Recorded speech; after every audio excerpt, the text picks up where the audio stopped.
জিয়াকে বিদায়ের জন্য যে সংগ্রাম আন্দোলন করেছেন সেই নেতৃত্ব দান করে আজকের প্রধানমন্ত্রী তারেক রহমানকে আমরা শুভেচ্ছা জানাচ্ছি। তারেক রহমানের শুভেচ্ছা স্বাগত, প্রধানমন্ত্রী শুভেচ্ছা স্বাগত, বিপুলের পক্ষ থেকে বিপুলের পক্ষ থেকে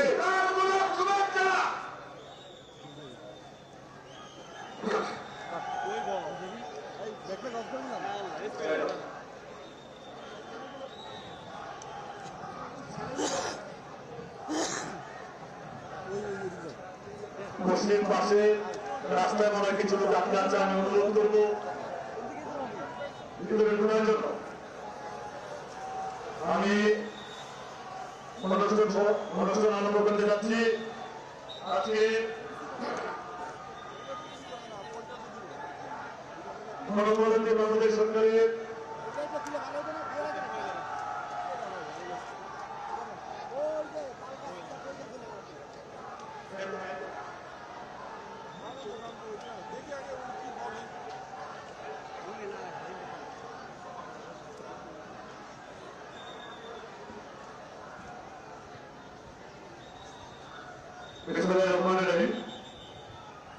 গণপ্রজাতন্ত্রী বাংলাদেশ সরকারের মাননীয় প্রধানমন্ত্রী আমাদের শহীদ রাষ্ট্রপতি জিয়া রহমানের যোগ্য উত্তরসূরি, আমাদের মাননীয় তিনবারের এই বাংলাদেশের প্রধানমন্ত্রী দেশনেত্রী এবং জিয়ার যোগ্য উত্তরসূরি জনাব তারেক রহমান সাহেব আজকের এই ভ্রমণ খাল পুনঃ খনন কর্মসূচির শুভ উদ্বোধন ঘোষণা করার পরে